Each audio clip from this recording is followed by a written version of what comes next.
Welcome to another episode from our show, Anything Goes. You probably have seen some of our shows in the past. This particular one, and probably one or two more, are very unique. We are recording here in Addis Ababa, the capital of Ethiopia. And I'm joined with 4 of our youth who joined me in this mission. And we will talk first in this episode about generally the service in several countries in Africa. So I have Michael Ashamala. Can you please actually each one say his name and the church where you come from? So Mike? My name is Michael Ashamala. I'm from St. Mary St. Antonius Church in Queens, New York. I'm Sarah Hanna. I'm from St. Abraham's in Long Island, New York. Hi, I'm Mark Ashamala. I'm from St. Mary St. Antonius, Queens, New York. I'm Andrew Abadir from Virgin Mary St. Pachomius Upstate. Okay, so let us start by, I picked the 4 of you because although you all are here in serving in Ethiopia, but each one of you has a different flavor because each of you have gone to a different country. So, Michael, you went to? Kenya. Kenya. In Kenya, the capital, or you went to a suburb? I was located in Marigat, Kenya, which is about 4 hours up from Nairobi. So it's not really located in central Kenya. And you went as part of an Orthodox church, or you went? No, I actually went part of my school.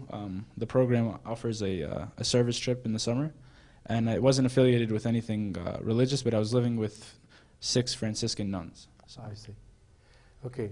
Sarah, and you went to also Kenya, I believe. Yes, I went to Kenya. And you went to Nairobi itself, or? We went to Nairobi for 5 days, and we spent 7 days in Maseno. And you went as part of St. Abraham Church? Yes, with the Buna Musa. Father Musa. Okay, great. Mark, where did you go?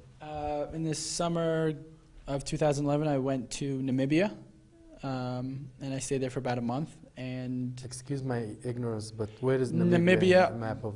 Africa, bottom left. Okay, so southwest, right above Just South above Africa. South Africa. Right above it. And right on you the line. went as you alone, or you went with a group of friends? Well, I went alone on my end. I didn't know anyone going. And then a group of 7 people came down from Cairo. And then together we formed like a group of 8, not including their own servants. And then we went out Okay. together. And Andrew, I believe you went to Kenya also? We went, No, actually, I went to Uganda. Uganda. Again, where is Uganda in the map? Uganda is right on the border with Put Congo. it closer, please. It's right on the border with Congo, the Congo. Okay. So And how did you reach there? I mean, is that part of college or part of a church? it was part of a high school group that we organized, and we took a bunch of our senior class and went on a missions trip. So this is organized by you guys? Yes, It was not organized yes. by school, No, it college, wasn't, yeah. professors, no one? No. Wow, okay. So I'm going to ask a question to each one of you, which basically the same question. Why? Why the youth now are very interested in African missions? And is that, excuse my ignorance, is that a fashion that almost moda, like people are interested that everybody now going to Kenya and going to Uganda and going to this, so they might as well we go? Or there is something in African countries, and I know we are here in Addis Ababa in Ethiopia, that really makes you sort of attracted to go? Sarah, I'll start with you. I think what attracted me to going on these mission trips is Father Musa. I didn't want to go originally, but he kept convincing me and like trying to make my parents convince me to go because he thought it would be a good way for me to see like how good it like I have it in America and how other Coptics in Kenya were like really poor and didn't have much, but were still really thankful for everything that they had. So I think that I really do owe it to him that I'm now going on a lot of these mission trips and are able to see and be thankful for what I have. So the Ethiopian trip is your second mission? Actually, no, it's my 4th mission trip. Wow, where did you go? I went to Guatemala in the summer of 2010, and the same summer I went to Egypt with Father Gergis, and then Kenya, and now Ethiopia. I see. I'll leave you, but I want you to think what characterized Guatemala versus, for example, Kenya. We'll get back to you. Mark, you went to Namibia, and there isn't many people. I mean, Nairobi seems to be the commonest country that almost all Copts go to: Washington, New York, California. Namibia, why? And what characterized Namibia compared to other countries? I think that was actually one of the reasons that drew me toward going to Namibia. Like you were saying before, I think mission trips have kind of gotten the rap lately of being the cool thing to do. Yes. So like going to Africa and finding yourself is like the new black, you know, like that's the thing to do these days. But I figured it just seemed a little cliche going to Kenya, because I feel like everybody's going to Kenya. So I was interested when I found out there was another place that didn't have any established service really. So I figured whatever help I could give might mean a little bit more if it was less established. So that drew me. There's also that factor of it's like an exotic place, you've never been there before. So there's that bit of like adventure that, you know, you like traveling as well. So I think together, they were the initial reasons. How long did you stay in Namibia? About a month, like a day Wow. over, I think. How hard is it to stay in Namibia? It wasn't that bad. I mean, it takes a certain kind of person to deal with kind of uncomfortable situations, but people down there made life really easy. Priest down there, Father Michael, made my life pretty easy. You know, I mean, I had a laundry machine. You know, a lot of people don't even have that when they go on service trips, and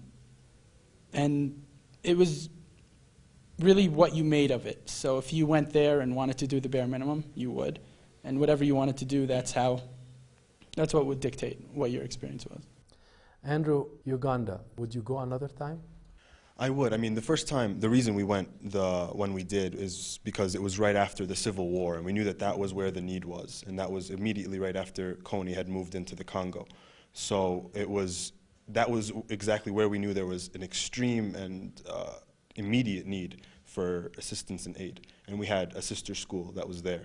And so, yeah, I would definitely go again, and we established relations there that I would love to.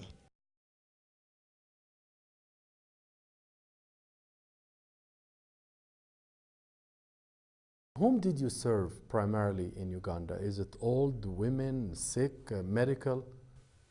We primarily served the youth, children. Uganda's primarily a nation of kids because of the wars and because of what's been happening recently. The average age is something around the 20s. And a lot of parents are killed. Yes. And a lot of them are exactly, fatherless. Exactly. Yeah. So our service was with the youth, Yeah. and with the refugee camps, mainly youth. Okay, Michael, what was your motivation or intention when you went to, what's the place again in Kenya? Yeah, I went to Marigat, Kenya, so 4 hours north. That's quite in the suburbs, and it's a small village. Probably you were eating what most of the days? Beans, rice, bread, That's water. it. Nothing called meat or chicken. You know, on some days, if we were lucky, but So out of 6.5 weeks, once, twice? no, like 5, 6 times maybe. we had Okay, meat. fine. So coming back to the question, your intentions, your motivation, why? Why would you lose 6.5 weeks? I know that the college is recommending you go, but why would the youth in your age could enjoy his time somewhere else and have great time? What's the motivation of 4 very nice people here? Each one picked a country and went. What's yours? Unfortunately, I think a lot of us agree that it is starting to be a fashion. I think it is, like Mark said, the cool thing to do, unfortunately, in the States. But at the same time, I think there is like a lot of fruits that come from these types of things. For instance, sometimes in America, you don't see the poverty that is exactly in Africa. So I think, at least for me, one of the main things that I gained from my service trip was that I definitely became more appreciative of everything that I have. So I think that's something that the youth seek out. Also, Christianity is much more, it's stronger over there, honestly, like, because a lot of people don't have much, like, but they focus on Christ. And unfortunately here, because we have so much, we're kind of distracted by a bunch of other things. So Christianity is not exactly our focal point, unfortunately. But over there, it's literally, that's all they have. So I think that's something, at least, that people seek out when they go. Sarah, in relation to how's the church or Christianity in Nairobi? Can you inform us of what you have seen? In Kenya? In Kenya, sorry, yeah.